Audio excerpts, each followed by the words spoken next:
ప్రజాపాలనలో కొలువుల జాతర ఒక పండగ కార్యక్రమాన్ని ఏర్పాటు చేసి నాతో పాటు పంచాయతీరాజ్ శాఖ మాత్యులు సోదరిమణి సీతక్క గారు, శాసనసభ్యులు యాదయ్య గారు, ఈర్లపల్లి శంకర్ గారు, ప్రభుత్వ సలహాదారులు వేణుగోపాలరావు గారు, అదేవిధంగా కేంద్ర మాజీ మంత్రివర్యులు వేణుగోపాలాచారి గారు, చీఫ్ సెక్రటరీ శాంతికుమారి గారు, ఎంఏయుడి ప్రిన్సిపల్ సెక్రటరీ దానకిషోర్ గారు, పంచాయతీరాజ్ ఉన్నత అధికారులు, వివిధ శాఖలకు సంబంధించిన ప్రభుత్వ అధికారులు, నూతనంగా ప్రభుత్వంలో భాగస్వాములై తెలంగాణ పునర్నిర్మాణంలో మీ వంతు బాధ్యతను నెరవేర్చాలని ఉవ్విళ్ళూరుతున్న 922 మంది ఈనాడు ఒక దశాబ్ద కాలం అవకాశాల కోసం ఎదురుచూసి ఈరోజు మీ కళ నిజం కాపోతున్నది. మీరు, మీ కుటుంబ సభ్యులు, ముఖ్యంగా మీ తల్లిదండ్రులందరికీ కూడా మనస్ఫూర్తిగా తెలంగాణ రాష్ట్ర ప్రభుత్వం తరఫున నేను స్వాగతం పలుకుతున్నా.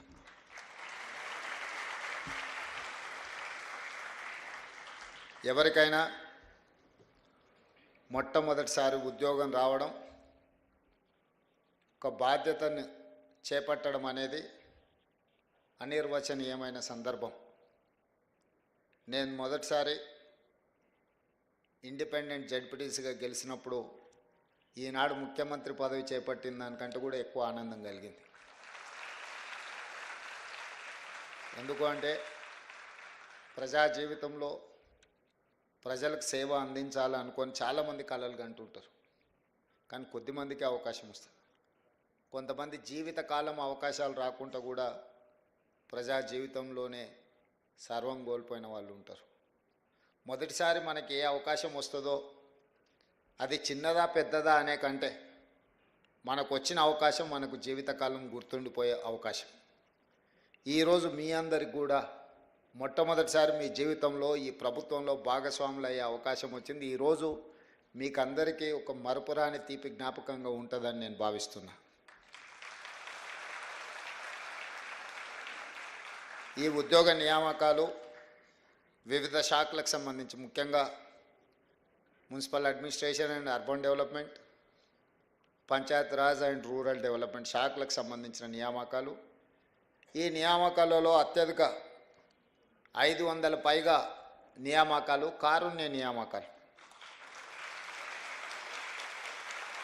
మీ తల్లిదండ్రులు, మీ కుటుంబ సభ్యులు బ్రతుకున్నంత వరకు ఈ ప్రజలకు సేవలు అందించి ప్రభుత్వ ఉద్యోగంలోనే వాళ్ళ అకాల మరణం చెందడం వల్ల వారి వారసత్వంగా వారు అందించిన సేవలకు గుర్తింపుగా ఈ కారుణ్య నియామకాలు చేపట్టడం జరుగుతుంది.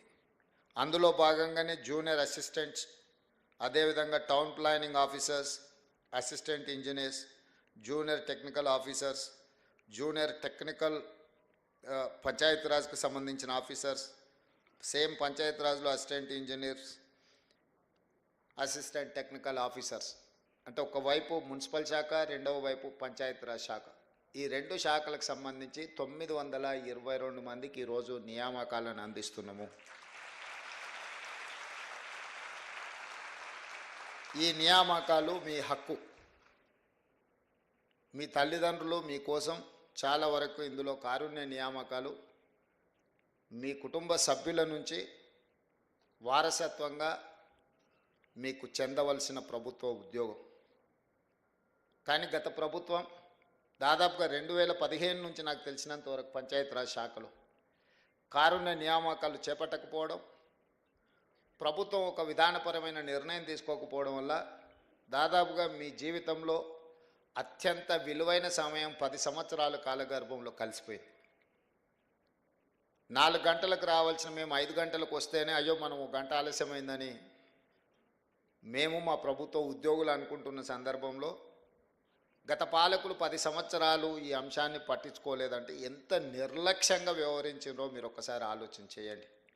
అందుకే ఈరోజు అలాంటి నిర్లక్ష్యము అవలక్షణాలు ఈ ప్రభుత్వానికి ఉండకూడదు, మా దరిదాపుల్లోకి రాకూడదు అని నిత్యం నా సహచార మంత్రివర్గ సభ్యులకు శాసనసభ్యులను సమన్వయపరుచుకుంటూనే ప్రభుత్వ అధికారుల చేత అవసరమైన నిర్ణయాలు తీసుకుంటూ ఈరోజు ముందుకు వెళ్తున్నాం. ఈ నియామకాలు అనేటివి క్రమం తప్పకుండా ప్రభుత్వం చేపట్టవలసిన బాధ్యత.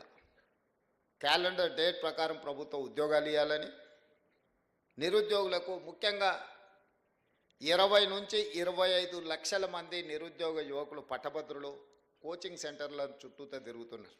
అదే దిల్సుఖ్ నగర్ కావచ్చు, అశోక్ నగర్ కావచ్చు, అమీర్పేట్ చౌరస్తా కావచ్చు, ఇతర ప్రాంతాలలో జూన్ 2, 2014 నాడు తెలంగాణ రాష్ట్రం ఏర్పడ్డ తర్వాత కొలువుల కోసమే కొట్లాడి తెచ్చుకున్న తెలంగాణలో ఆ ప్రభుత్వం ఖాళీలను అన్నిటినీ భర్తీ చేసి ఒక విశ్వాసాన్ని కల్పించడమే కాకుండా మీ ఆత్మస్థైర్యాన్ని పెంచడానికి పనిచేస్తుందని మీరందరూ ఆశించారు. మనందరం కూడా, మీరందరూ లక్షలాది మంది తెలంగాణ విద్యార్థులు ఆ రోజు తెలంగాణ ఉద్యమంలో ముందు బాగానే నిలబడ్డారు.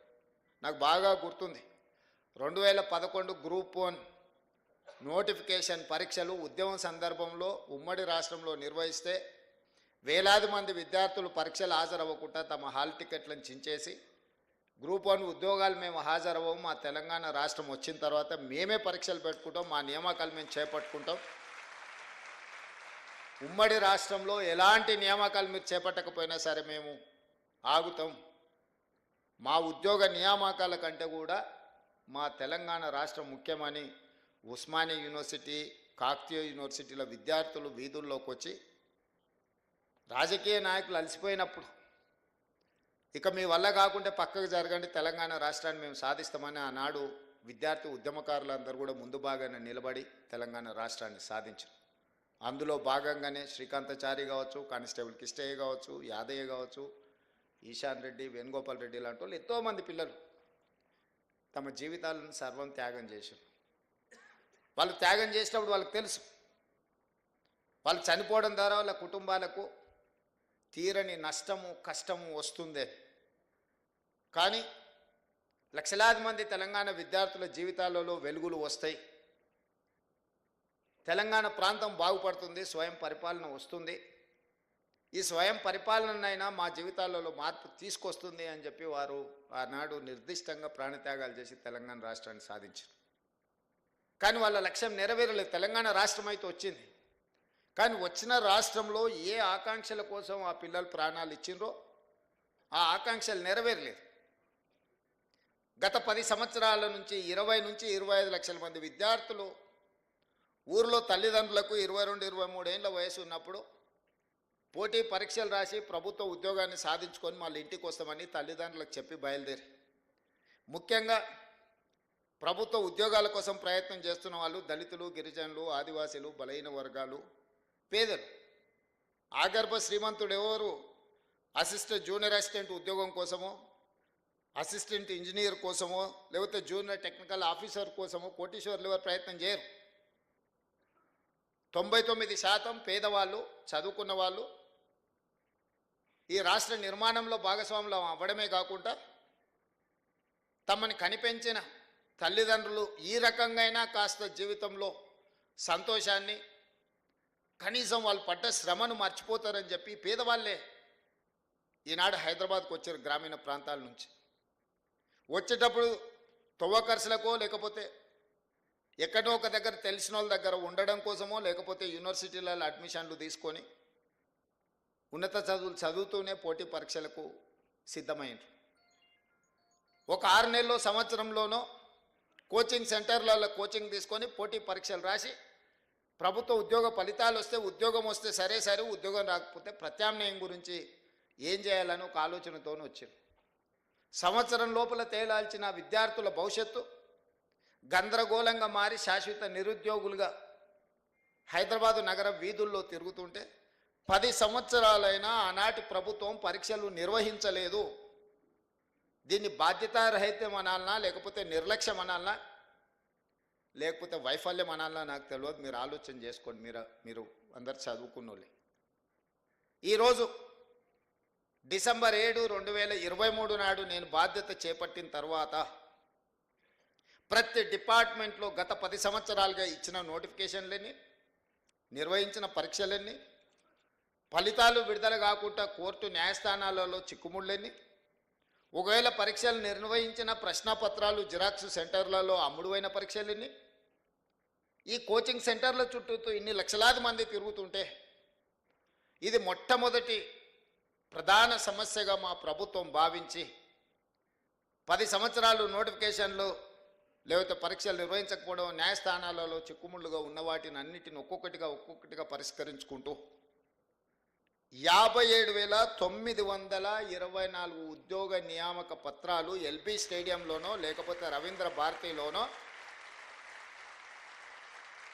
ఏ పిల్లలకైతే ఉద్యోగాలు వచ్చినాయో వాళ్ళ తల్లిదండ్రులతో సహా అందరిని పిలిచి నేనే స్వయంగా ఒక సంబరాన్ని వాళ్ళు ఆస్వాదించే విధంగా వాళ్ళ జీవితంలో ఒక మరుపురాని గొప్ప అనుభూతిగా నిలబడాలి, వాళ్ళందరినీ నేను చూడాలి, వాళ్ళందరి కళ్ళల్లో సంతోషం ఆనందం చూస్తే మేము నిజంగా మా లక్ష్యాన్ని చేరుకున్నట్టే అని చెప్పి ఏ నియామకం కూడా యథాలాపంగా మీ ఇంటికి కాల్ లెటర్ పంపలే. మిమ్మల్ని అందరిని కూడా పిలిచి మీ కుటుంబ సభ్యుల మధ్యలో మిమ్మల్ని మా కుటుంబ సభ్యులుగా భావించి అది ఎల్బీ స్టేడియంలోనో లేకపోతే నక్లెస్ రోడ్డు మీద ఉన్న అంబేద్కర్ సాక్షిగానో లేకపోతే రవీంద్ర భారతిలో మీ మధ్యలోనే మీకు నియామక పత్రాలు ఇచ్చినాం. ఇవాళ వాళ్ళు మాట్లాడుతున్నారు ఇవన్నీ మేము నోటిఫికేషన్లు ఇచ్చినాం, నీ నియామకాలు కానే కావాలి. నేను వారిని అడుగుతున్న 10 సంవత్సరాలు మీరు నోటిఫికేషన్లు ఇచ్చి సరైన విధంగా పరీక్షలు నిర్వహించకపోవడం వల్ల యుక్త వయసులో ఉన్న పిల్లల జీవితాలు ఎంత సర్వనాశనమైనవి. మీరు ఎందుకు బాధ్యత తీసుకోలేదు? 10 నెలల్లో మేము చేసిన పనులు 10 సంవత్సరాలలో మీరు ఎందుకు చేయలేకపోయినారని నేను అడుగుతున్నా. అన్ని నోటిఫికేషన్లు నేను ఇచ్చినా అని చెప్తలేను. కొన్ని మీరు నోటిఫికేషన్లు ఇచ్చారు, కొన్ని మీరు పరీక్షలు నిర్వహించారు, కొన్ని ప్రశ్నపత్రాలు మీరే అమ్ముకున్నారు, కొంతమందిని ఉద్యోగాలు మీరే అమ్ముకున్నారు, కొన్నిటిని మీరే నోటిఫికేషన్లు ఇచ్చి మీరే వెనకాల నుంచి కోర్టులలో కేసులు వేయించి వాటి మీద స్టేలు తీసుకొచ్చి ఏ ఉద్యోగ నియామకాలు చేపట్టకుండా మీరు నిర్లక్ష్యం వహించడం వల్లనే కదా ఈ 25 లక్షల మంది నిరుద్యోగ యువకులు ఆలోచన చేసి ఇక మేము మిమ్మల్ని ఉద్యోగాలు అడగం, మేము మీకు ఇచ్చిన ఉద్యోగాలను ఊడగొడతాం, మా ఉద్యోగాలు మేము తెచ్చుకుంటామని కదా ఆ విద్యార్థి నిరుద్యోగ ఉద్యమకారులు ప్రాణాలు అర్పించి తెలంగాణ తెచ్చి మీకు ఉద్యోగ అవకాశాలు కల్పిస్తే 10 సంవత్సరాలు మీరు మీ కుటుంబమే ప్రతిరోజు పంచభక్ష పరిమాణాలతో పండుగ చేసుకున్నారు. మీ ఉద్యోగాలు మీరు ఆస్వాదించిండ్రు తప్ప ఈ పిల్లలకు ఉద్యోగాలు ఇవ్వాలని ఆలోచన చేసిండ్రా? ఈరోజు నేను ఒక్క మాట అడగదలుచుకున్నా, ఈ నోటిఫికేషన్లన్నీ మావే రేవంత్ రెడ్డి చేసింది ఏముందయా అని నేను ఒక్క మాట అడగదలుచుకున్నా. మీ ఇంట్లో మీ పిల్లల్ని ప్రజలు తిరస్కరించి నిజామాబాద్ పార్లమెంట్ సభ్యుడిగా, అదేవిధంగా మీ బంధువును కరీంనగర్ పార్లమెంట్ సభ్యుడిగా ప్రజలు తిరస్కరించారు. 6 నెలలు తిరగకముందే వాళ్ళిద్దరికి కారుణ్య నియామకాలు చంద్రశేఖరరావు గారు ఇచ్చిండ్రా? లేదా ఒకరికి ఎమ్మెల్సీకి ఇచ్చారు, ఒకరికేమో ప్లానింగ్ కమిషన్ వైస్ చైర్మన్ ఇచ్చిండ్రు. మీ ఇంట్లో మీ బిడ్డనో మీ బంధువో ఉద్యోగం కోల్పోతే మీకు దుఃఖం వచ్చి బాధ అయ్యి 6 నెలలు కూడా వాళ్ళని ఖాళీగా ఉంచకుండా తక్షణమే కారుణ్య నియామకాల కింద ఒకరిని ఎమ్మెల్సీగా, ఒకరిని ప్లానింగ్ కమిషన్ వైస్ చైర్మన్గా నియమించి ఉద్యోగాలు మీ ఇంట్లోకి ఇచ్చుకోగలిగినారు. కానీ సంవత్సరాల కొద్దీ 20 ఏళ్ళు 30 ఏళ్ళు ఈ ప్రభుత్వంలోనే సేవలు అందించి ప్రభుత్వ ఉద్యోగంలోనే మరణించిన వాళ్ళ పిల్లలకు 10 సంవత్సరాలైన కారుణ్య నియామకాలు మీరు చేపట్టలేదంటే అసలు కారుణ్యం అనే పదానికి అర్థం తెలుసా అని నేను అడుగుతున్నా. మీ కుటుంబం పట్ల, మీ కుటుంబ సభ్యుల పట్ల చూపించిన కారుణ్యము ఈ పేదోళ్ళ పిల్లల పట్ల ఎందుకు చూపించలేదనేదే నా ప్రశ్న. మీరు చూపించని దగ్గర మేము చూపించినాం, మా విజ్ఞత ప్రదర్శించినాం. మేము మా ఉద్యోగాల కోసం తాపత్రయపడలే. మేం చేపట్టిన పదవి ఒక భావోద్వేగము. ఈ లబ్ధిదారులకు ఏదైనా న్యాయం చేయాలన్న ఆలోచనతో మన ప్రభుత్వం ఈరోజు దాదాపుగా ఈరోజు మీ నియామకాలతోని 59,000 ప్రభుత్వ ఉద్యోగ నియామక పత్రాలు నేను అందించిన. స్వతంత్రం వచ్చినప్పటి నుంచి ఈ రోజు వరకు అది ఉమ్మడి రాష్ట్రంలో కావచ్చు, లేదా నరేంద్ర మోడీ గారు ముఖ్యమంత్రిగా ఉన్న గుజరాత్లో కావచ్చు, దేశంలోనే అతిపెద్ద రాష్ట్రమైన ఉత్తరప్రదేశ్ కావచ్చు, ఏ రాష్ట్రాన్నైనా ఏ రాజకీయ పార్టీనైనా నేను సూటిగా సవాల్ విసురుతున్నా, 10 నెలల్లో 59,000 ప్రభుత్వ ఉద్యోగాలు అందించిన ముఖ్యమంత్రి కానీ రాష్ట్రం కానీ ఉంటే మీరు ఏదైనా చూపించండి, నేను చర్చించడానికి సిద్ధంగా ఉన్నా. మా రాష్ట్రము తెలంగాణ రాష్ట్రము ప్రజాపాలనలో 59,000 ప్రభుత్వ ఉద్యోగ నియామకాలు చేపట్టడం ద్వారా ఈ దేశానికే తెలంగాణ రాష్ట్రం ఒక మోడల్గా నిలబడ్డది. ఒక బాధ్యతను భావోద్వేగంతో మేము నిర్వహించినము. అన్ని పరీక్షలు పద్ధతి ప్రకారం నిర్వహించినాం. ఒకప్పుడు ఉద్యోగ నోటిఫికేషన్ల కోసం ధర్నాలు జరిగేవి, నిరసన తెలిపేది నోటిఫికేషన్లు ఇస్తారా అయ్యారా. నేను వచ్చిన తర్వాత మీద నోటిఫికేషన్లు ఇస్తే మీరు ధర్నాలు చేయ మొదలుపెట్టారు. ఇన్ని నోటిఫికేషన్లు ఇస్తే ఎట్లా కొన్ని ఆపునరని అశోక్ నగర్ చౌరస్తలో ధర్నాలు జరిగినాయి. రేవంత్ రెడ్డి నువ్వు రా అడికి అన్నారు. ఉద్యోగ నోటిఫికేషన్లు ఇచ్చేది నేను, చదువుకోండి, మీరు పోటీ పరీక్షలు రాయండి అని మన పిల్లలకు విజ్ఞప్తి చేసిన. ఎక్కడ కూడా ఈ దేశంలో నోటిఫికేషన్లు ఇవ్వమని ఉద్యమాలు జరిగినాయి, నోటిఫికేషన్లు ఇవ్వమని ధర్నాలు జరిగినాయి. కానీ ఇంతగానం నోటిఫికేషన్లు ఇస్తే ఎట్లా కొన్ని ఆపుండ్రు అని ఎక్కడైనా ఈ దేశంలో ధర్నా జరిగిందా? మొదటిసారి తెలంగాణ రాష్ట్రంలో మీ ప్రభుత్వం వచ్చినాక నోటిఫికేషన్లు కొన్ని వాయిదా వేయండి అని ధర్నాలు జరిగినాయి. ఇది మా చిత్తశుద్ధికి నిదర్శనం. ఎందుకంటే ఏండ్ల తరబడి వాయిదాలు పడుతూ వస్తున్న నోటిఫికేషన్లు ఇవ్వడం ద్వారా ఆ పిల్లలకు ఉద్యోగం రావడమో రాకపోవడమో అర్థమైతే ఇంకొక పని కోసం వెళ్తారు. తల్లిదండ్రులకు కూడా వాడికి ఉద్యోగం వస్తే పెళ్లి చేద్దాం అనుకుంటారు. 22-23 ఏళ్ళకి హైదరాబాద్ వచ్చాడు, 33 ఏళ్ళు ఆయన ఉద్యోగం రాకపోతే ఎప్పుడు పెళ్లి చేయాలా? మా ఆడపిల్లలకు పెళ్ళి ఎట్లా ఉద్యోగం వస్తుంది కదా అని పెళ్లి చేస్తే వాళ్ళ పిల్లలే స్కూల్కి పోతురు. మా చెల్లెళ్ళకు వాళ్ళకు ఉద్యోగం అనేది తెలియకుండా పోయింది. లేకపోతే పిల్లగానికి ఉద్యోగం వస్తుందని పిల్లనిస్తే వానికి ఉద్యోగం రాకపోతే అరే పిల్ల ఉద్యోగం వస్తుందని కట్నం ఇచ్చి పెళ్లి చేస్తే పిల్లగాడు ఉద్యోగం సంగతి తెలుస్తలేడంటే అత్తగారు వాళ్ళకి ఎంత.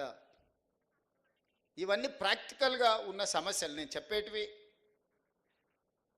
పాసింగ్ రిమార్క్ కింద నేను చెప్తున్నా, కానీ వాస్తవంగా మధ్యతరగతి కుటుంబాలలో ఉన్న ఒక దీర్ఘకాలికమైన సమస్య.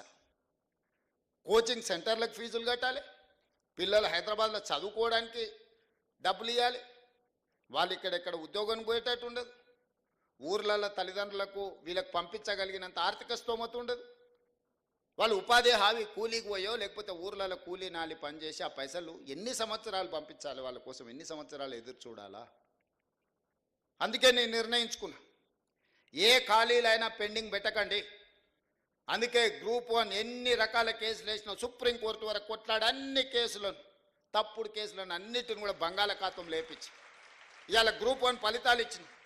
ఉమ్మడి రాష్ట్రంలోనే స్వతంత్రం వచ్చినప్పటి నుంచి 563 గ్రూప్ 1 పోస్టులు ఎన్నడివ్వలే. ఇవాళ మన ప్రభుత్వం 30 రోజుల్లో 563 మంది గ్రూప్ 1 పోస్టులను మనం నియమించుకోబోతున్నాం. గ్రూప్ 2, గ్రూప్ 3 కూడా మనం ఫలితాలు ఇచ్చినాం, సర్టిఫికెట్స్ వెరిఫికేషన్ ఇవన్నీ జరుగుతున్నాయి. విత్ ఇన్ డేస్లో 2,000 గ్రూప్ 1, గ్రూప్ 2, గ్రూప్ 3 కలిపితే దాదాపుగా 2,000 పైచిలకు ఉద్యోగాలు నియామక పత్రాలు తెలంగాణ రాష్ట్రంలో ఇంకో 30-40 రోజుల్లో మనము నియమించుకోబోతున్నాం. ఉద్యోగాలు 2-2.5 వేలు ఉండొచ్చు, కానీ 10 లక్షల పైగా విద్యార్థులు కోచింగ్ సెంటర్ల చుట్టూతో తిరుగుతూ వాళ్ళు ఊరు నుంచి తల్లిదండ్రుల దగ్గరికి వెళ్ళి ఉద్యోగం వచ్చిందానో రాలేదానో చెప్పుకోలేని పరిస్థితుల్లో కొట్టుమిట్టాడుతుంటే ఈరోజు ఒక శాశ్వత పరిష్కారం చూపించే ప్రయత్నం చేస్తున్నాం. అన్నీ అడ్డుకోవాలనే ప్రయత్నమే. మేం చెయ్యలేదు కాబట్టి రేవంత్ రెడ్డిని చెయ్యనీయకూడదు, మేము రోడ్లు వేయలేదు ఈయన రోడ్లు వేయకూడదు, మేము ఉద్యోగాలు ఇవ్వలేదు ఈయనను ఉద్యోగాలు ఇవ్వనీయకూడదు, మేము సాగునీటి ప్రాజెక్టులు పూర్తి చేయలేదు కాబట్టి ఈయనను చేయనీయకూడదు, మేము పరిశ్రమలు తేలేదు ఈయన తెస్తే ఏదో ఒకటి కాళ్ళల్లో కట్టడం పెట్టాలి. ప్రతిదీ ఆనాడు ఒక వ్యక్తి, ఒక కుటుంబం, ఒక రాజకీయ పార్టీ సెంట్రిక్గా రాష్ట్రంలో నిర్ణయాలు జరిగితే ఈరోజు ప్రజల కోణంలో, నిరుద్యోగ యువకుల కోణంలో, విద్యార్థుల కోణంలో ఈరోజు మన ప్రభుత్వం, ఈరోజు విద్యార్థులకు మీరందరూ గ్రామాల నుంచి వచ్చిన వాళ్ళే, దాదాపుగా డైట్ ఛార్జెస్ 10 సంవత్సరాలు పెంచలేదు. నేను 40% డైట్ ఛార్జెస్ సింగిల్ స్ట్రోక్లో నేను ఇచ్చిన. కాస్మెటిక్ ఛార్జెస్ హాస్టళ్ళల్లో ఆడపిల్లలు ఉంటారు, పేదోళ్ళ పిల్లలు ఇంటి దగ్గర తల్లిదండ్రులను అడగలేరు. చిన్న చిన్న సబ్బు కాడి నుంచి మొదలు పెడితే చిన్న చిన్న కాస్మెటిక్స్ని అడగలేరు. 200% 20 ఇయర్స్ నుంచి పెండింగ్ ఉంటే నేను 200% కాస్మెటిక్ ఛార్జెస్ పెంచి ఎవ్రీ మంత్ గ్రీన్ ఛానల్ వాళ్ళకి పేమెంట్లు ఇచ్చిన. ఈరోజు దాన్ని స్ట్రీమ్ లైన్ చేసిన. ఇంటిగ్రేటెడ్ రెసిడెన్షియల్ స్కూల్స్ మేము ఎస్సీ ఎస్టీ బీసీలకు రెసిడెన్షియల్ స్కూల్స్ ఓపెన్ చేసినామని 7 ఉన్నాయి. అవి 2000 మంది విద్యార్థులు ఉంటే 10 బాత్రూములు కూడా లేవు. ఒక్కొక్క బాత్రూమ్ దగ్గర 500 200 మంది పిల్లలు క్యూ కట్టే పరిస్థితి. అక్కడి నుంచి ఈరోజు ప్రతి నియోజకవర్గానికి ఒక young India integrated residential schools 20 నుంచి 25 ఎకరాలలో 200 కోట్ల రూపాయలతోటి మన సింగిల్ జీవో 58 నియోజకవర్గాలలో అనుమతించిన 11,000 కోట్ల రూపాయలు మంజూరు చేసిన. గ్రీన్ ఛానల్లో కలెక్టర్ల ఖాతాలు ఆల్రెడీ నగదు కలెక్టర్ ఖాతాలు నిధులు పెట్టేసిన. రేపు పొద్దుగాలే బిల్లులు వచ్చినాయి రాలేదని కాంట్రాక్టర్లు పని ఆపితే పిల్లలకు నెక్స్ట్ అకాడమిక్ ఇయర్ లోపల ఒక మంచి ఇన్ఫ్రాస్ట్రక్చర్ ఇవ్వాలి, కార్పొరేట్ లెవెల్లో వాళ్ళకు విద్యను అందించడానికి. అదేవిధంగా స్కిల్స్కి సంబంధించి యంగ్ ఇండియా స్కిల్స్ యూనివర్సిటీ ప్రతి సంవత్సరం 1,10,000 మంది ఇంజనీరింగ్ విద్యార్థులు పాస్ అవుతున్నారు తెలంగాణ రాష్ట్రంలో. 1,10,000 మంది ఇంజనీర్లు బయటకు వస్తే 10,000 మంది కూడా ఉద్యోగాలు వస్తలేవు. 1,00,000 మంది ఖాళీగానే ఉంటున్నారు. తల్లిదండ్రులు వచ్చి కలుపుతారు, సార్ మా పిల్లగాడు ఇంజనీరింగ్ చదువుకున్నాడు ఏదైనా ఉద్యోగం చూడు సార్ అని. మన ఢిల్లీలో బిల్ గేట్స్ వస్తే ఒక ఆయన వచ్చింది, సార్ బిల్ గేట్స్ వచ్చింది కానీ నువ్వు చెప్తే ఉద్యోగం ఇవ్వడమ్మా పిల్లగానికి ఇవ్వండి అని. ఎట్లా వస్తుంది అంటే, సార్ మరి ఇంజనీరింగ్ చదువుకున్నా నాకేం తెలుసు సార్. అందుకే తీసుకుంటున్న సర్టిఫికెట్కి మనకున్న నైపుణ్యానికి పొంతన లేదు. డిమాండ్ అండ్ సప్లైలో చాలా గ్యాప్ ఉంది. ఈ గ్యాప్ను ఫిలప్ చేయడానికే యంగ్ ఇండియా స్కిల్స్ యూనివర్సిటీని ఒక అద్భుతమైన మోడల్ని దేశానికి ఆదర్శంగా ఉండే విధంగా ఈరోజు యంగ్ ఇండియా స్కిల్స్ యూనివర్సిటీని తీసుకొచ్చినాం. మన పిల్లలకు సాంకేతిక నైపుణ్యాన్ని పెంపొందించడం ద్వారా ఉద్యోగమే కాదు స్వయం ఉపాధి కూడా వాళ్ళు కల్పించుకోవడానికి అవకాశం ఉంటుంది. వాళ్ళకు అవకాశాలు కల్పించాను యంగ్ ఇండియా స్పోర్ట్స్ యూనివర్సిటీని తీసుకొచ్చినాం. ఇవన్నీ మీరు చేసిన ఉంటే యంగ్ ఇండియా స్కిల్స్ యూనివర్సిటీ కానీ, యంగ్ ఇండియా స్పోర్ట్స్ యూనివర్సిటీని కానీ, లేకపోతే young India integrated residential schools for SC ST BC and minority పిల్లలకు మీరు నిర్మించి ఉంటే ఇవన్నీ కూడా నాకు అవకాశమే రాకపోవు కదా. ఈ 59,000 ఉద్యోగ నియామక పత్రాలు మీరు అధికారంలో ఉన్న 10 సంవత్సరాలలో ఈ పిల్లలకు ఉద్యోగాలు ఇచ్చి ఉంటే ఈరోజు ఈ నియామక పత్రాలు నేను ఇవ్వాల్సిన పరిస్థితే రాకపోతుండే కదా. మీ కుటుంబంలో నియమించుకున్న కారుణ్య నియామకాలు అదే కారుణ్యము ఈ పిల్లల మీద చూపించుంటే 500 కుటుంబాలకి ఇవాళ రవీంద్ర భారతిలో నేను కారుణ్య నియామకాలు ఇవ్వాల్సిన అవకాశమే ఉండకపోతుండే కదా. 10 ఏళ్ళు మీరు ఏవేవైతే చెయ్యలేదో, 10 ఏళ్ళు ఏ అంశంలో మీ బాధ్యత మర్చిపోయినరో, 10 ఏళ్ళు ఏ బాధ్యత పట్ల మీరు నిర్లక్ష్యంగా వ్యవహరించినరో వాటన్నిటినీ సవరించుకుంటూ పరిష్కరించుకుంటూ ఒక్కొక్క అడుగు నేను ముందుకేస్తున్నా. ఇంతకుముందు బిల్డ్ నౌ ఇప్పుడు టౌన్ ప్లానింగ్ వాళ్ళు మీరు ఉన్నారు, ఏ పర్మిషన్ కూడా ఏ రికార్డు లేదు. సామాన్యులకు మాత్రం 100 చిక్కు ప్రశ్నలు, ఉన్నోడు వస్తే మాత్రం మాన్యువల్గా అప్లికేషన్. భూమి ప్రభుత్వం ఉందా తెలియదు, భూమి ప్రైవేట్దా తెలియదు, భూమి చెరువులు ఉందా తెలియదు, భూమి నాలాలు ఉందా తెలియదు, భూమి యజమాని ఇంకోరా తెలియదు. కాగితాలు ఆయన గారికి ఇస్తారు, ఆయన చూస్తాడు, ఈయన అనుమతిస్తాడు, వాడు కడతాడు. కట్టినాక ఎవడో నా భూమి అని వస్తే కొనుక్కున్నాడు, చూసేటోడు, ఇచ్చినోడు అందరు ఇరుక్కుంటారు. కమిషన్లు తీసుకున్నాడు, హ్యాపీగా ఉన్నాడు. అందుకే నేను చెప్పిన అధికారులకు నథింగ్ డూయింగ్ ఆఫ్లైన్ పర్మిషన్స్ ఇయ్యను. మా బిల్డర్ చాలామంది నా మీద అలిగినరు, అరే మాకు ముందు చాలా లగ్జరీ ఉండే, మాకు చాలా కంఫర్ట్ ఉండే, ఒక ఆయనకు తీసుకొని పోయి కాగితాలు మిగతా అప్పచెప్తే నిమిషాలలో మాకు అనుమతి వచ్చేది, నువ్వు వచ్చినాక అన్ని చిక్కుముళ్ళు వేస్తున్నావు అని. ఒక రిఫార్మ్ తీసుకొచ్చేటప్పుడు డెఫినెట్గా కొంత అప్పటి వరకు లగ్జరీ అనుభవించిన వానికి కొంత బాధ ఉంటుంది. ఎందుకంటే మాకు ఇంత గ్రీన్ ఛానల్లో మాకు కొన్ని వెసులుబాట్లు ఉండే. రేవంత్ రెడ్డి గారు రాగానే పేదోడు లేదు పెద్దోడు లేదు అందరు క్యూలో రావాలి, ఆన్లైన్లో రావాలి, మీరు ఆటోమేటిక్ యాప్లో అప్లోడ్ చేయాలి, మీరు ఏమేమి పెడుతారో అందులో పెట్టుకురు, ప్రజలు పబ్లిక్ డొమైన్లో ఉంటుంది. ఈ భూమి ఎవరిదో తేలుతుంది, అది చెరువులు ఉందా లేదా తేలుతుంది, అది నాలాలు ఉందా లేదా తేలుతుంది. ఇవాళ అనుమతులు ఇచ్చిన వాళ్ళు మేము కొంతమందిని వాళ్ళు ఒత్తిడితో ఇచ్చారు, మేము ప్రాసిక్యూషన్కు మా అధికారులు రాశారు హైదరాబాద్ ఈ ఆఫీసర్లు అందరూ లోపలేమని. వాళ్ళు నేను పిలిచిన ఏం చేయాలి సార్, ఆనాడు ఉన్నాయని ఇవ్వమన్నాడు మేము ఇచ్చినాం, మీరు మమ్మల్ని ఏమో శిక్షిస్తామంటారు, మా పరిస్థితి ఏందని. అందుకే కుర్చీలో కూర్చున్న వాళ్ళు ఒత్తిడి తెచ్చినా పారదర్శకంగా ఉండాలని ఇవాళ బిల్డ్ నవ్ అనే ఒక యాప్ తీసుకొచ్చి పబ్లిక్ డొమైన్లో పెట్టి ఎంత పెద్దోడైనా ఇందులోనే అప్లికేషన్ పెట్టుకోవాలి. దీన్ని స్క్రూటినీ చేయడానికి ప్రజలకు అవకాశం ఇచ్చినాం, ప్రభుత్వ అధికారులకు అవకాశం ఇచ్చినాం. రేపు పొద్దుగాల ప్రభుత్వ ఉద్యోగస్తులకు అనుమతి ఇచ్చింది కాబట్టి మీరే బాధ్యత, మీరు శిక్ష అనుభవించుండి అని మిమ్మల్ని బలి చెయ్యొద్దన్న ఆలోచనతోని ఈరోజు తెలంగాణకు సంబంధించిన కొంతమంది తయారు చేసిన ఒక యాప్ని ఈరోజు మనము ఇంట్రడ్యూస్ చేసినాం. ఇవన్నీ కూడా పారదర్శకమైన పరిపాలన అందించాలని, ఒక ట్రాన్స్పరెంట్ గవర్నమెంట్ ఇవ్వడానికి చేస్తున్న వెల్ఫేర్ అండ్ డెవలప్మెంట్తో పాటు ఒక ట్రాన్స్పరెంట్ గవర్నెన్స్ ఇవ్వాలనేది నా ఆలోచన. That is called good governance, that is called Telangana model. ఈ తెలంగాణ అనేది దేశానికే. నరేంద్ర మోడీ గారు అప్పుడప్పుడు చెప్తుంటారు, ఈ దేశ ప్రధానమంత్రి ఆయన అంటే నాకు గొప్ప గౌరవం, ఈ దేశాన్ని నేనే అభివృద్ధి చేసిన అంటాడు. సంతోషం, ప్రధానమంత్రికి 3 సార్లు అవకాశం వస్తే డెఫినెట్గా చేస్తారు. కానీ ఆంధ్రప్రదేశ్, తెలంగాణ, తమిళనాడు, కర్ణాటక ఇన్ఫ్రాస్ట్రక్చర్ డెవలప్మెంట్ అంత ఇక్కడనే జరిగింది. కంపెనీలు అన్నీ ఇక్కడికే వచ్చినాయి. ఇక్కడున్నోళ్ళే కాదు, ఆ ఉత్తరప్రదేశ్ నుంచో లేకపోతే ఉత్తర భారతదేశం నుంచో గుజరాత్ నుంచో ఉద్యోగాలు చేయడానికి మన దగ్గరకు వస్తారు. మీరే అభివృద్ధి చేస్తే, మీరు ప్రాతినిధ్యం వహిస్తున్న ఉత్తరప్రదేశ్లో ఎందుకు ఉద్యోగాలు వస్తలేవు, మనోళ్ళు అక్కడికి ఎందుకు పోతలేరు? మీరు పుట్టి పెరిగిన గుజరాత్లో ఎందుకు ఉద్యోగాలు వస్తలేవు, ఇక్కడి నుంచి అక్కడికి ఎందుకు పోతలేరు?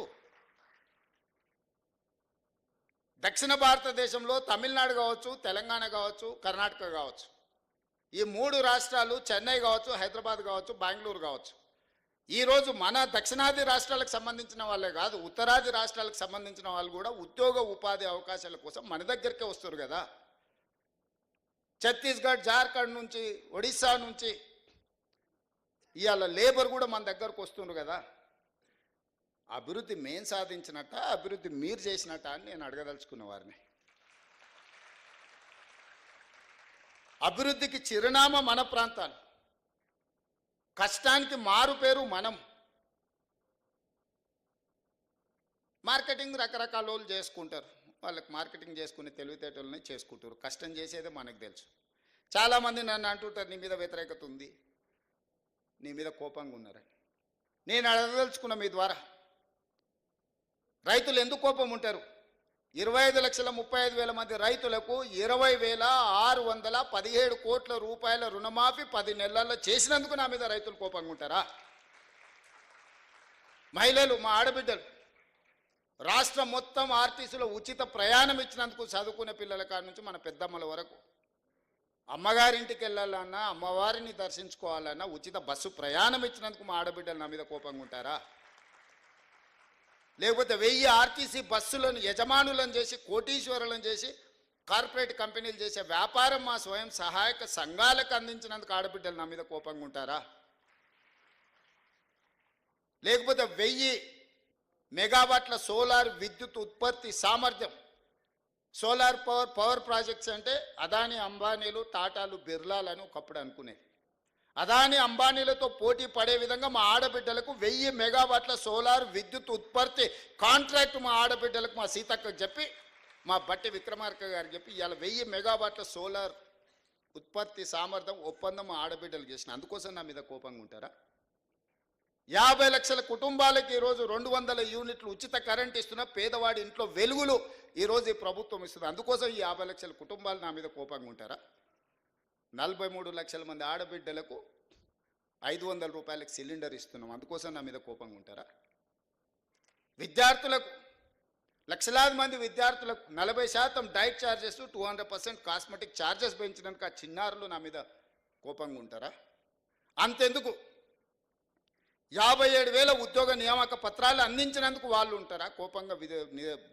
ఉద్యోగాలు వచ్చిన వాళ్ళు ఎందుకు ఈరోజు 922 కుటుంబాలు వచ్చినాయి?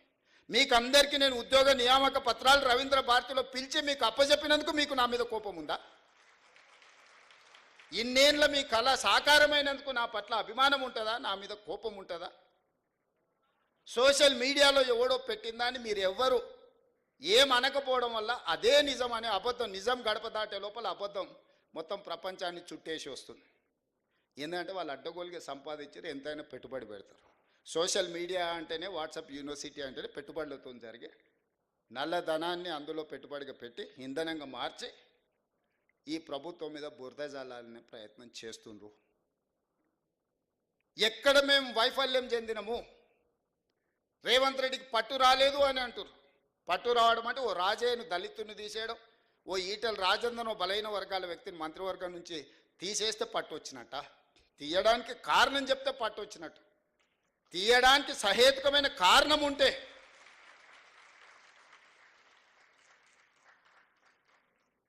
నీ సొంత మోడైనా తప్పు చేస్తే లోపల పెడితే నీకు పట్టు వచ్చినట్టు, కానీ పంచక తింటే పట్టు వచ్చినట్ట.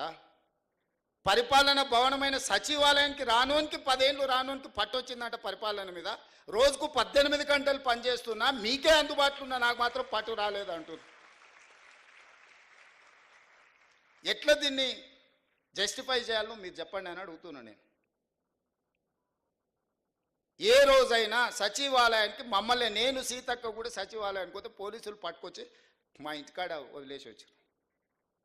ఇవాళ సచివాలయంలో ఎవరో బిల్లులు రాలేదని ధర్నా చేసింది. నేను లోపలికి రానియకపోతే వాళ్ళు వచ్చి ధర్నా చేయగలుగుతారా మిత్రులారా? మీరు చెప్పండి. సామాన్యుడు కూడా సచివాలయానికి వచ్చి తన బాధను చెప్పుకోవడానికి, అవసరమైతే నిరసన తెలపడానికి ఈ ప్రభుత్వం అవకాశం ఇచ్చినందుకు కదా మీరు వచ్చి నిరసన తెలిపింది. ఏ ధర్నా చౌక్లో పుట్టి పెరిగిన మీ పార్టీ ఆ ధర్నా చౌక్ను మూసేస్తే నేను వచ్చిన వెంబడే ధర్నా చౌక్ తెరిచి ప్రజలు ఏం నిరసన తెలిపినరో నేను తెలుసుకోవాలనుకుంటున్నా. ఆ ధర్నా చౌక్లో నిరసన వాళ్ళ యొక్క సమస్య, ఆ సమస్యను పరిష్కరించడం మా బాధ్యత. ధర్నా చౌక్ ఓపెన్ చేసినందుకు నా మీద కోపం ఉందా, నాకు పట్టు రాలేదా అని నేను అడుగుతున్నా. నేను ధర్నాలు చేయనిచ్చినందుకే కదా మీరు పట్టు రాలేదంటున్నారు. అదే పోలీస్ సిబ్బంది ఒక 11 మంది మాత్రమే మారినాం. ఒక కుటుంబం ఒక 11 మంది మంత్రులు మారిన, మిగతాళ్ళంతా సేమ్ అదే వ్యవస్థ కదా. కేసీఆర్, కేటీఆర్, హరీష్ రావు, దయాకర్ రావు ఇట్లాంటి మంత్రులు మారినరు. రేవంత్ రెడ్డి, సీతక్క, లేకపోతే బట్టి విక్రమార్క గారు, శ్రీధర్ బాబు గారు, మా 11 మందిమే కదా మారింది తెలంగాణ రాష్ట్రంలో. ఉన్న వ్యవస్థ మొత్తం అదే కదా. అదే పోలీసులకు నేను ఆదేశాలు ఇస్తే నిమిషాలలో ఇళ్ళకి వెళ్ళి బయటకు వెళ్ళకుండా అందరిని లోపలేసి తాళం వేసి వంగబెట్టి దంచరా? కోదండరాం తలుపులు వలగొట్టిన వాళ్ళు, కేటీఆర్ తలుపులు వలగొట్టి ఈపులు వాళ్ళకి దంచరా? నువ్వు చెప్పినావు, నేను చెప్పలేదు. నేను అట్లాంటి విధానానికి వ్యతిరేకం కాబట్టి మీరు బయటకు వచ్చి ధర్నాలు చేస్తూ, దీక్షలు చేస్తూ నన్ను తిడుతురు. ఆనాడు నువ్వు ఆదేశాలు ఇస్తే కోదండరాం గారు తలుపులు బద్దలు కొట్టిన పోలీసులు నీ ఈపులు పక్కన వలగొట్టారా మేము చెప్తే? ఆ విధానానికి మేము వ్యతిరేకము. అరే వాళ్ళ బాధ ఏముందో చెప్పుకొని అనరా, వింటే అందులో ఏదైనా రీజనబుల్ ఏమన్నా ఇష్యూ ఉంటే రిజాల్వ్ చేయాలనే ఆలోచనతోటి మేము అవకాశం ఇస్తున్నాము. సేమ్ అదే పోలీస్ వ్యవస్థతో మీరు అంచివేసినట్టు మేము అంచేయలేమా?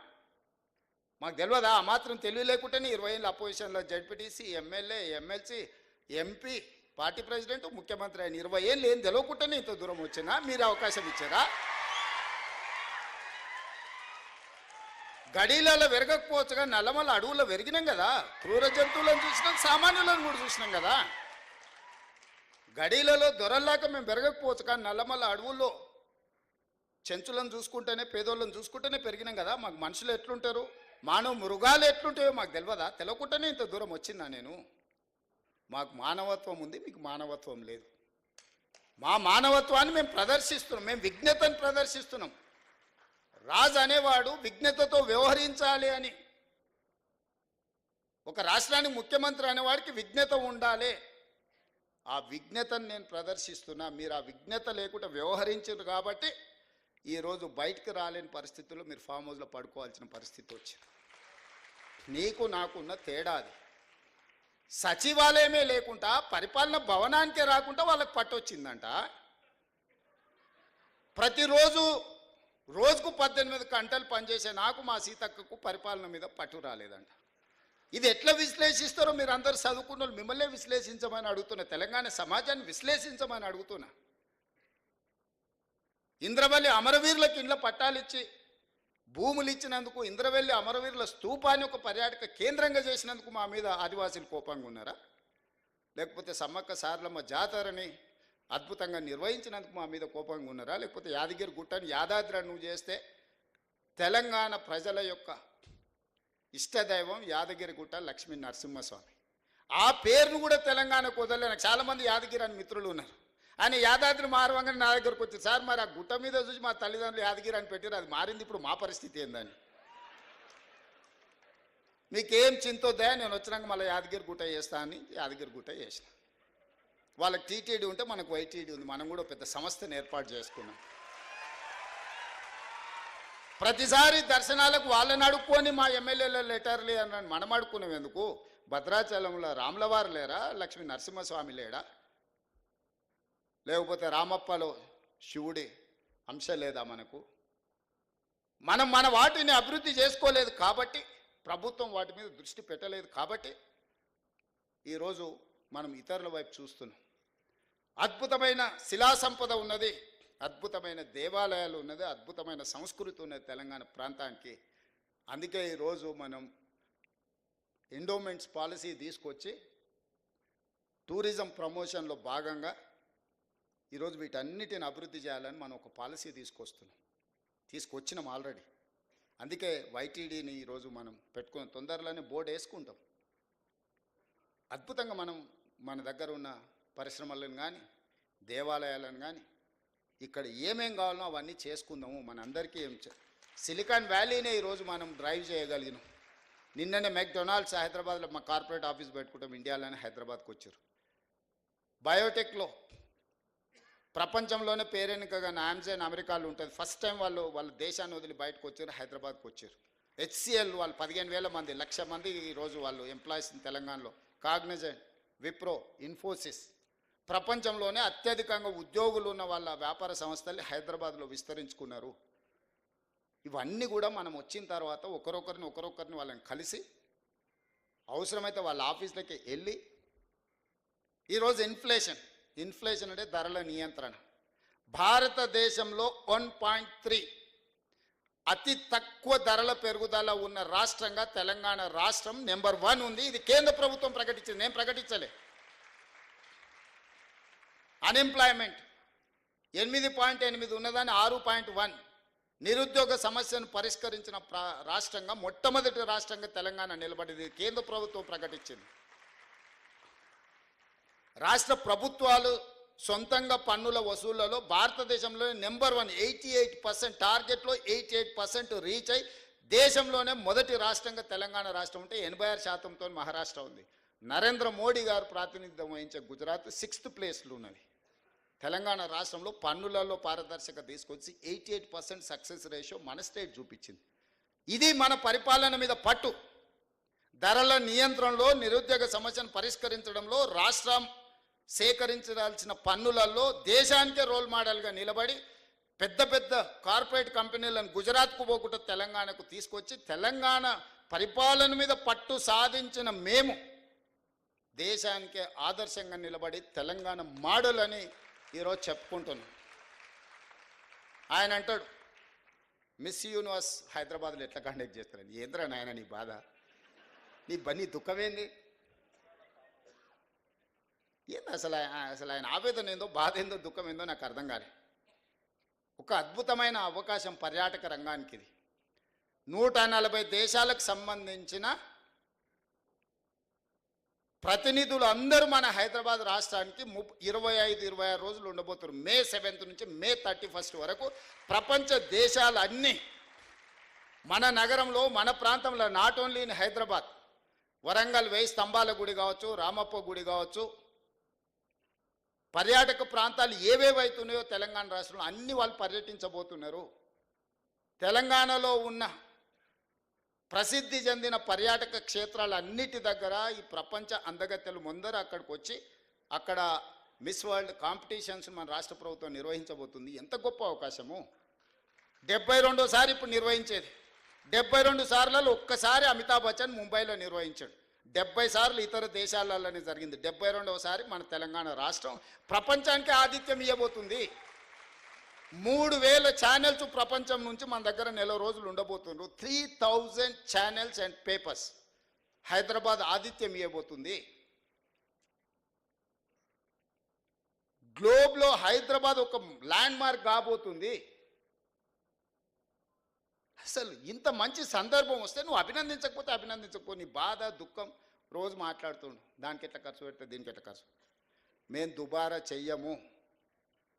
మేము 5-10 కోట్లు 20 కోట్లు ఒకవేళ దీంట్లో ఖర్చు పెడితే ప్రపంచ దేశాల నుంచి వేలాది లక్షలాది మంది ఇక్కడికి వస్తే ఇక్కడ ఉండే hotel industry, food industry, other ఇండస్ట్రీస్లో 100 కోట్ల రూపాయల ఆదాయం తెలంగాణ రాష్ట్రానికి రాబోతుంది.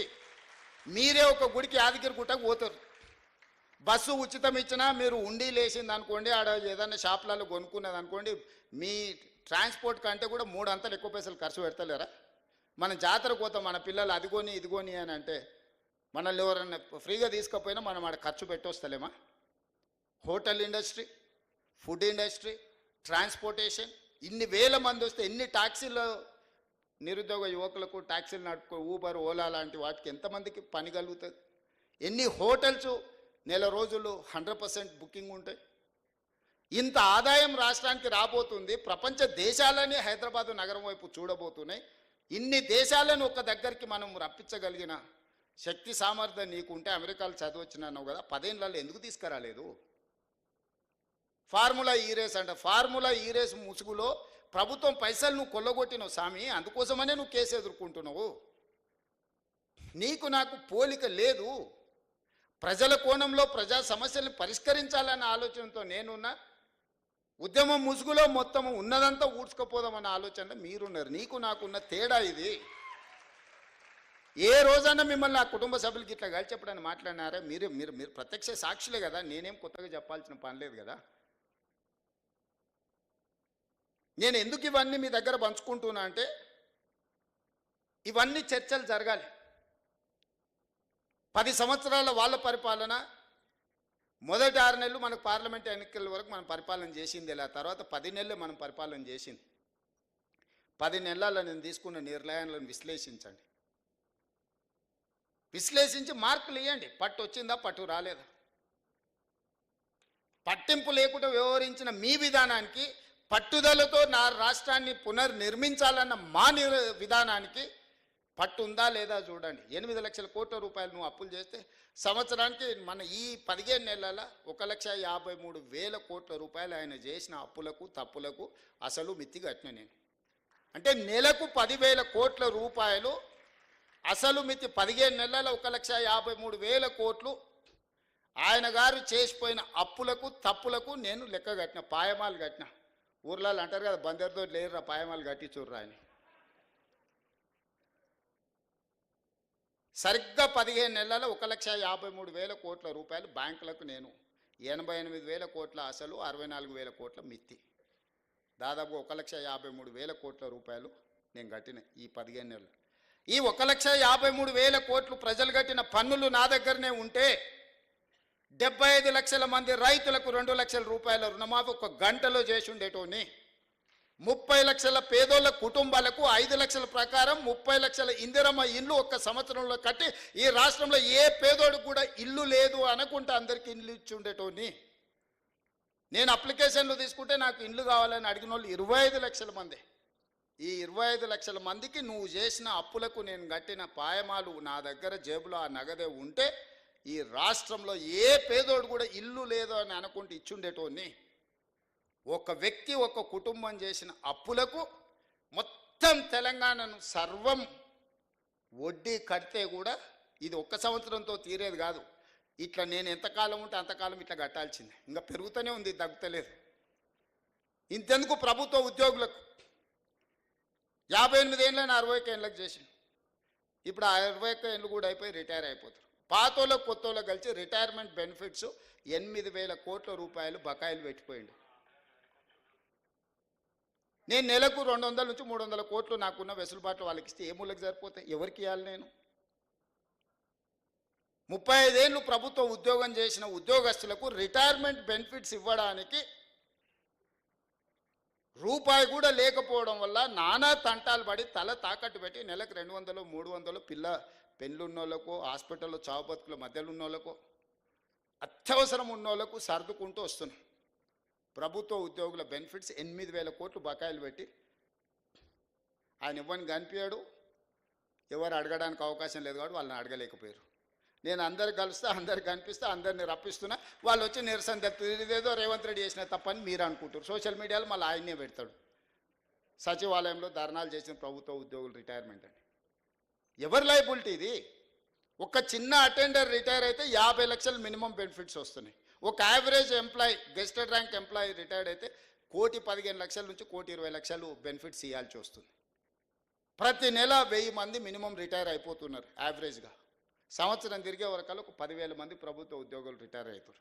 వాళ్ళ బెనిఫిట్స్ అనేది 100 కోట్లు నాకు వరదలాగా యాడ్ అవుతున్నాయి. ఈ రోజుకు 8,000 కోట్ల రూపాయలు ప్రభుత్వ ఉద్యోగులకు రిటైర్మెంట్ బెనిఫిట్స్ నా దగ్గర పెండింగ్ ఉన్నాయి.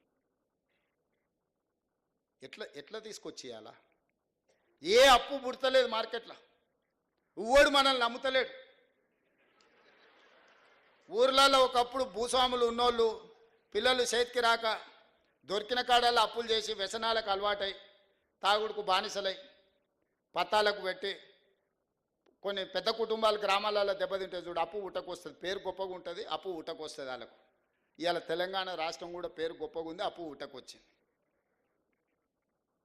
నేను ఇది చెప్తే అరే ఇట్లా నిజాలు బయట చెప్తావా, ఇట్లా పరువు తీస్తావా నువ్వు రాష్ట్రాన్ని? ఎన్ని రోజులు దాచిపెట్టుకోవాలి? ఎన్ని రోజులు దాచిపెట్టుకోవాలి? మీరు చెప్పరు. మన క్యాన్సర్ ఉంటే నేను 6 ప్యాక్ ఉంది, కండలు తిరిగినా అని చెప్తే ఎంతకాలం ఉంటుంది? కనిపించదా చూస్తే?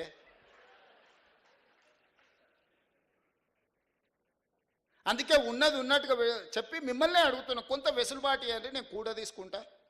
నేను కొంచెం డెట్ రీస్ట్రక్చర్ చేసుకుంటున్నా, బ్యాంకులలో మిత్తి పర్సంటేజ్ తగ్గించుకుంటున్నా. మిత్తి తగ్గకపోతే 11% రేట్ ఆఫ్ ఇంట్రెస్ట్లో తెచ్చిండే గవర్నమెంట్ ప్రాజెక్టులకు. మీరు రేపు పొద్దుగాల ఎంప్లాయీస్ కాబోతున్నారు, 4%, 5%కు ఇవ్వడానికి బొచ్చడి బ్యాంకులు ఉన్నాయి భూమి మీద. కాకపోతే వాడు మొత్తం డీటెయిల్ ప్రాజెక్ట్ రిపోర్ట్ అడుగుతాను. నువ్వు దేనికి అప్పు అడుగుతున్నావు, ఏం చేస్తావు, ఎట్లా చేస్తావు, ఏం కడతావు, కట్టేదానికి ఎంత ఖర్చు అవుతుంది, ఎస్టిమేట్స్ ఏంది, ప్రాజెక్ట్ రిపోర్ట్ ఇవి, మళ్ళీ వెనక్కి ఎట్లా కడతావు, దీని ఆదాయం ఎట్లొస్తాను మొత్తం పేపర్లు అడుగుతాడు. పక్కాగా అప్పు ఇచ్చేటోడు పక్కాగా పత్రాలు అడుగుతాడు. అవునా? దొంగ కాగితాలు, డూప్లికేట్ కాగితాలు పక్కన పెడితే వాడు ఎంతైనా మిత్తి అంటారు, తీసుకుంటాడు. ఈయనకి తెలుసు, ఆయనకి తెలుసు, వీడు పారిపోతాడని, వీడు కట్టేది ఎగదొబ్బేదే కదా, నాకేం చేసేది ఉందని. కేవలం వాళ్ళ కమిషన్ల కోసము కాళేశ్వరం మీద 1,50,00,000 కోట్ల రూపాయలు అప్పు తెస్తే it the rate of 11%. Projects reservation కానీ రివర్ రిజర్వేషన్ల వరల్డ్ బ్యాంకు నుంచి ఏడీపీ బ్యాంకులు 3 to 4% రేట్ ఆఫ్ ఇంట్రెస్ట్ ఇవ్వడానికి సిద్ధంగా ఉంది. జస్ట్ డిపిఆర్ సబ్మిట్ చేస్తే దొంగతనం బయటపడుతుందని అడాక్ బేసిస్ మీద వాళ్ళ దగ్గర లోన్ అప్రూవల్ తీసుకొని 1,50,00,000 కోట్ల రూపాయల అప్పు 10.50 ఆల్మోస్ట్ 11% రేట్లో ఇంట్రెస్ట్లకు తెచ్చింది. నేను 32 సార్లు ఢిల్లీకి పోయి కాళ్ళ ఏళ్ళబడి అధికారులను దాన్ని డెట్ రీస్ట్రక్చర్ చేపించి 5%, 6%కు రీస్ట్రక్చర్ చేయిస్తున్నా. నేను నా ఇంటికి రూపాయి రాదు, ఈ రాష్ట్రానికి ఆదాయం పెరిగితే ఈ ఆదాయాన్ని వెల్ఫేర్ కింద, డెవలప్మెంట్ కింద తిరిగి రాష్ట్రానికే ఖర్చు పెడతాను. నేను ప్రతి నెల నాకు ఒక 500 కోట్లు అదనంగా దీంతో డెట్ రీస్ట్రక్చర్ అయితే ఈ 500 కోట్లు రిటైర్డ్ ఎంప్లాయీస్ బెనిఫిట్స్ కోసం వాడతా. ఇట్లా అక్కడక్కడ ఇసుక మాఫియా 2016-17 600-700 కోట్లు ఉన్న ఇన్కమ్ ఇసుక 2025లో కూడా సేమ్ అదే ఉంది, 600-650. మొన్న నెల కింద నాకు కోపం వచ్చి ఏందా దీని కథ తెలుద్దాం అసలు దంచురాన్ని దంచిపిస్తే అంతకుముందు 1.5 వచ్చేది పర్ డే, 1.5 యావరేజ్గా. నేను దంచడం మొదలుపెట్టినాక ఎగ్దాం 3.5 కోట్ల నుంచి 4 కోట్లకు పోయింది. రోజుకు 2.5-3 కోట్ల ఆదాయం పెరిగింది. ఒక్క సంవత్సరానికి 2 కోట్ల యావరేజ్ చేసుకుని 700 కోట్లు. 10 ఏళ్ళల్లో 7,000 కోట్లు ఇసుకలో వీళ్ళు దోపిడీకి పాల్పడ్డారు. ఇసుక మాఫియా వీళ్ళు. మీరు పంచాయతీరాజ్ అండ్ మున్సిపల్ శాఖలో పనిచేస్తున్నారు, రేపటి నుంచి మీకు తెలుస్తుంది. ఎందుకు ఈ వివరాలు చెప్తున్నా అంటే, నేను చెప్పిన మా అధికారులు గ్రామ పంచాయతీ నుంచి DTCP, director town country planning ఎక్కడ పర్మిషన్ వచ్చినా ఆన్లైన్ యాప్లో అప్లోడ్ చేయండి. ఎంత స్టీల్ కావాలి, ఎంత సిమెంట్ కావాలి, ఎంత ఇసుక కావాలి, ఏడగొన్నాడు లెక్క తీపిరు. ట్యాక్స్ ఎక్కడ పోతుంది, ఆటోమేటిక్ వచ్చి ఖాతాలో పడుతుంది. దొంగతనాన్ని మనం సాంకేతిక నైపుణ్యంతో నిరోధిస్తే లెక్క పక్కాగా తెలుస్తుంది. అందుకే దాన్ని కూడా సెంట్రలైజ్ చేయమని చెప్పిన. మైనింగ్ వాళ్ళను, మున్సిపల్ వాళ్ళను, పంచాయతీరాజ్ శాఖ వాళ్ళని అనుమతులు ఇచ్చేటోళ్లకు ఈ మెటీరియల్ ఎక్కడి నుంచి రావాలి. నేను మా వాళ్ళని లెక్కలు అడిగితే ఇంతకంటే పెరగదు సార్ అన్నారు. అవునా, అట్లనే రాండి కూర్చోండి. ప్రిన్సిపల్ సెక్రటరీ, ఐఏఎస్లు వాళ్ళు పెద్ద పెద్ద చదువులు చదువుకున్న వాళ్ళు, మనకు అంత చదువు లేదు. కానీ నేను ఒక లెక్క చెప్పిన, రాష్ట్రంలో స్టీల్ ఎంత అమ్ముడు పోయింది, సిమెంట్ ఎంత అమ్ముడు పోయిందో లెక్క తీయరి. ఆ స్టీలు ఆ సిమెంట్ ప్రకారం ప్రపోర్షనేట్గా ఇసుక ఎంత అవసరం ఉంటుందో లెక్క తీయరి. ఎందుకంటే స్టీలు సిమెంట్ జిఎస్టీ లెక్క ఉంటుంది కదా. ఆ సేల్స్ అన్నీ క్యాలిక్యులేట్ చేయించిన. వాళ్ళకి అర్థం కాలే ఎందుకు చేయిస్తున్నాం. ఇసుక ఎంత అవసరం అవుతుందో 4 కోట్ల మెట్రిక్ టన్నుల ఇసుక అవసరమవుతుందని లెక్క తేలేదు. నేను అడిగిన రోబో శాండ్ 1 కోటి మెట్రిక్ టన్నులు తీసేవా 25%. 3 కోట్ల మెట్రిక్ టన్నులు సంవత్సరానికి ఇసుక అవసరం ఉంది. ఈరోజు ఎంత అమ్ముతున్నాం అంటే 1,25,00,000 అమ్ముతున్నాం అన్నాడు. అంటే 1,75,00,000 మెట్రిక్ టన్నుల ఇసుక దొంగతనం జరుగుతుంది. దొంగలు దొంగిలించి వీళ్ళకి అమ్ముకుంటారు. ఇసుక లేకుండా స్టీల్ సిమెంట్ వాడగలమా, నిర్మాణాలు చేయగలమా? అంటే ఏదో ఒక రూపంలో ఇసుక వాళ్ళ దగ్గరకు పోతుంది కదా. ప్రభుత్వ ఖజానాకు రూపాయి రాకుండా ప్రభుత్వ లెక్కకు దొరకకుండా పోతుంది. కాబట్టి నాకు ఇవన్నీ తెలియదు. 4 కోట్ల మెట్రిక్ టన్నుల ఇసుక ప్రభుత్వ లెక్కలోకి రావాల్సిందే. మీరు ఏం చేస్తారో నాకు తెలియదు. ఎవరినైనా లోపలేయండి, నాకు లెక్క దొరకాల్సిందే అని చెప్పిన. ఒక్క దెబ్బకు రోజుకి ఇప్పుడు 1,00,000 మెట్రిక్ టన్నులకు పెరిగింది. అంతకుముందు 30,000 35,000 అమ్ముడు పోయేది. ఇప్పుడు రియల్ ఎస్టేట్ బిల్డర్స్ ఇక్కడ కూడా క్రెడాయి వాళ్ళని పిలిచి అడగమని చెప్పిన. మీకు ఎంత కావాలో మాకు చెప్పు, మేమే డైరెక్ట్ మీకు డోర్ డెలివరీ ఇస్తామని. ఒకప్పుడు రైతు బజార్లు ఉండేటివి. నేను ఇప్పుడు హైదరాబాద్లో శాండ్ బజార్లు ఓపెన్ చేయించిన.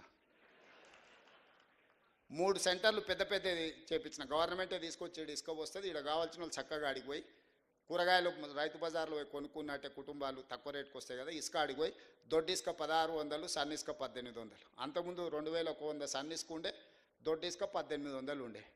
సన్న ఇసుక మీద 300, దొడ్డి ఇసుక మీద 200 డిస్కౌంట్ ఇచ్చి హైదరాబాద్ వరకు తీసుకొచ్చి మీరు ఆన్లైన్లో లారీ బుక్ చేసుకుంటే మీ ఇంటికాడనే ఇస్తాం. మీరు డైరెక్ట్ పోతే అడిగిపోయి తీసుకొచ్చి ఇసుక ఏడ కొనుక్కోవాలి, ఎవరిని అడగాలి? ఏ దొంగోడు అర్ధరాత్రి పూట లారీ తెచ్చిపోస్తాడో, రాత్రంతా మెలుకొతో ఉండాలి. తిప్పలు పోయింది. మైనింగ్ డిపార్ట్మెంటే మీ ఇంటి దగ్గర డోర్ డెలివరీ ఇచ్చే, ఆయనను మందు డెలివరీ ఇచ్చే విధానం తెచ్చి నేను ఇసుక డెలివరీ ఇచ్చే విధానం తీసుకొచ్చిన. దీనివల్ల వినియోగదారులకు వెసులుబాటు దొరుకుతుంది, ప్రభుత్వానికి ఆదాయం పెరుగుతుంది. నేను బిల్డర్స్ అందరికీ కూడా ఈ వేదిక మీద నుంచి విజ్ఞప్తి చేస్తున్నాను. మీకు ఏం కావాలనో ఇండెంట్ ఇవ్వండి. మీరు భయపడాల్సిన అవసరం లేదు. ఎవడు కోసమో మీకు వస్తుందా రాదా అని టెన్షన్ ఎందుకు? మంచి బిజినెస్ చేసుకోండి, ట్రాన్స్పరెంట్ బిజినెస్ చేసుకోండి. చట్ట పరిధిలో చట్టపరంగా అనుమతులు తీసుకోండి, నిర్మాణాలు చేయండి, దానికి సంబంధించిన సామాగ్రి కొనుక్కోండి. కొనుక్కున్న ప్రతి రూపాయికి పన్నులు కట్టండి. మంచి పౌరులుగా తెలంగాణ రాష్ట్రం ఆదర్శంగా నిలబడదాం. ఇవన్నీ అద్భుతంగా చేసుకుందాం.